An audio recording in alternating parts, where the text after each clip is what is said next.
Good evening with your CIGTV News Update. I'm Simon Boxall in for Donna Bush. In today's top story, two highly experienced civil servants have been temporarily appointed to fill senior positions at the Department of Environmental Health. Director of the Department of Vehicle and Equipment Services, DVES, Richard Sims, and Manager of the Public Works Department, Recreation, Parks and Cemeteries Unit, Mark Bothwell, have been seconded to Department of Environmental Health for a period of between 3 to 6 months. Both men were handpicked by Deputy Governor Franz Manderson for their leadership capability. Meeting government's commitment to keep garbage collection on schedule will be their top priority in the months ahead. Some changes they have already made at the department include requiring all workers to personally clock in and out of their shifts.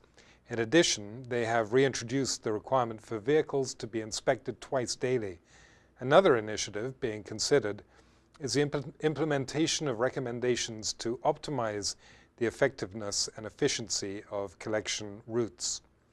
In tandem with increased accountability, both men say landfill workers must also be able to operate in an environment that follows health, safety, and sanitation standards, and that they should feel their contributions are appreciated by the community. CIGTV will be talking more to Mr. Sims and Mr. Bothwell in the weeks ahead. In other news, with 3 vehicles reported stolen in the past week, the RCIPS are advising the public about ways to prevent car theft. RCIPS Media Officer Jody Ann Powery outlines some steps that vehicle owners can take to keep their vehicles safe. Well, what we've found is that a lot of the cars that have been stolen over the years have been older model Hondas, especially Honda Civics, and they have also been vehicles that have been left unattended. We first need to understand is that theft of vehicles are usually crimes of opportunity, and so we need to make it less likely for for us to be targeted as victims of crime.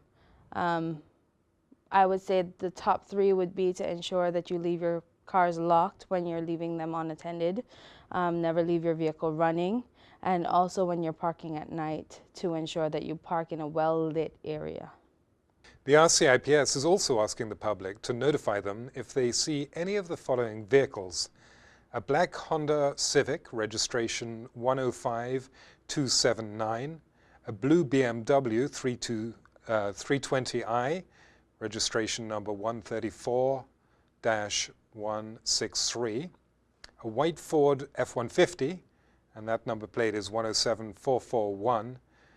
This one should be easier to find. A purple Honda CR-V, registration number 126742, a white Honda Civic, and that's 125514.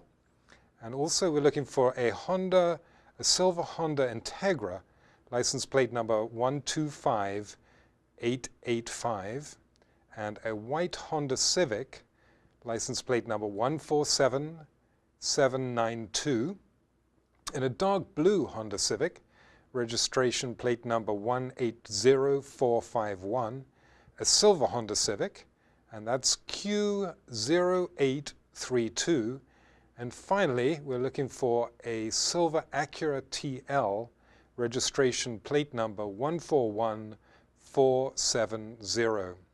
Anyone with information regarding these stolen vehicles is asked to call 911 or the Georgetown Police Station at 949-4222.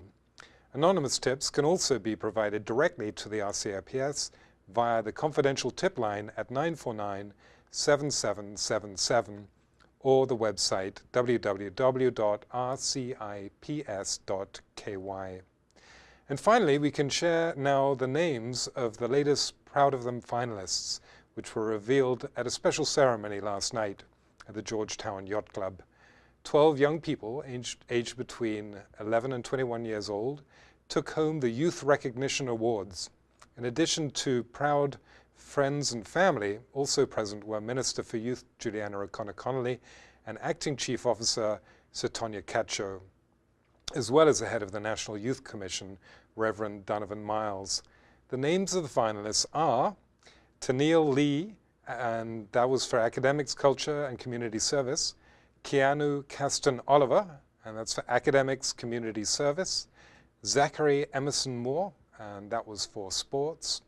Zola Jones, Community Service. Julia Smith, and that was for Academics, Community Service. Janelle Aaliyah Smith, Business. Dejam Miles, and that award was for Academics and also for Community Service. Anissa Niara Hadia Hoyt, Academics.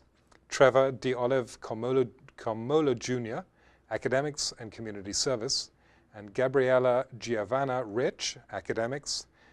And then it's Tia Mia Bovell for Culture. And finally, Rasheem Brown for Sports.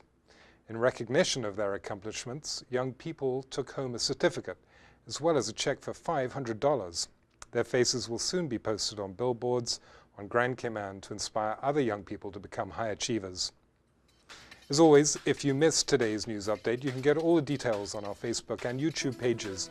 And of course, don't forget to tune in to Radio Caymans for the Record and Talk Today shows. I'm Simon Boxall. Good night. Thanks for watching.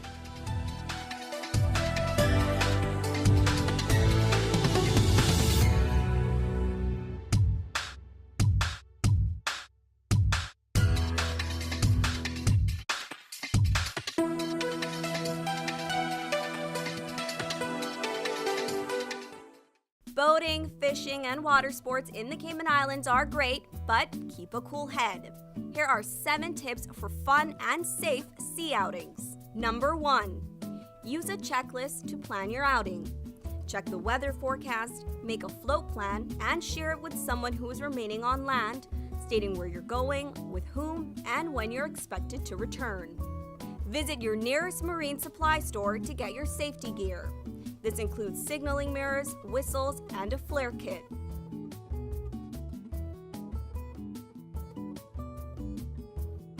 It's also very important to have onboard flotation devices and life vests for each person. There are different types of vests. Some are for water sport activities such as snorkeling, and others are for going on offshore boating or on fishing trips. Number 2. These items can be lifesavers in case of an accident or bad weather. Number 3. Use a motor kill switch, especially if you're boating alone. In case of a leak or breakdown, always stay with the boat until help arrives. If you capsize, an emergency beacon or locator device can send a distress signal to inform the authorities of your location. Larger flares will indicate distress to a boat, airplane, or search and rescue officials. Number 4. In addition to sunscreen, food, and beverages, it would be smart to have a cell phone. Make sure your marine radio works. Cayman's boaters use Channel 16 to communicate. Number 5. Also, don't forget your anchor and sufficient rope. Number 6. Boat operators should be familiar with the local waters and reefs, as well as the capabilities and functions of the vessels they are using. Always obey the rules of the sea and the marine environment, and have courtesy for others. Number 7. Alcohol and salt water do not mix, especially if you're the captain. Some useful contact numbers are 911. The RCIPS Marine Base is 649-7710, and the Port Authority is 949-2055. Smooth sailing, all!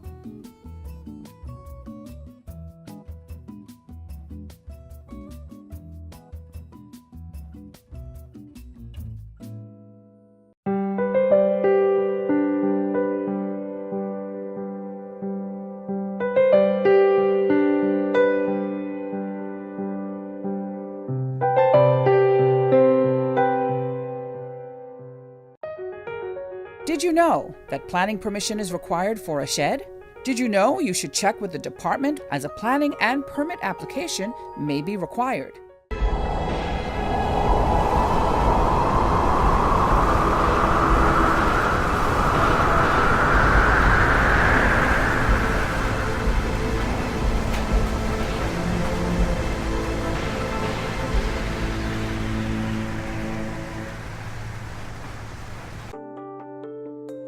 Did you know planning permission is required to clear land by mechanical means?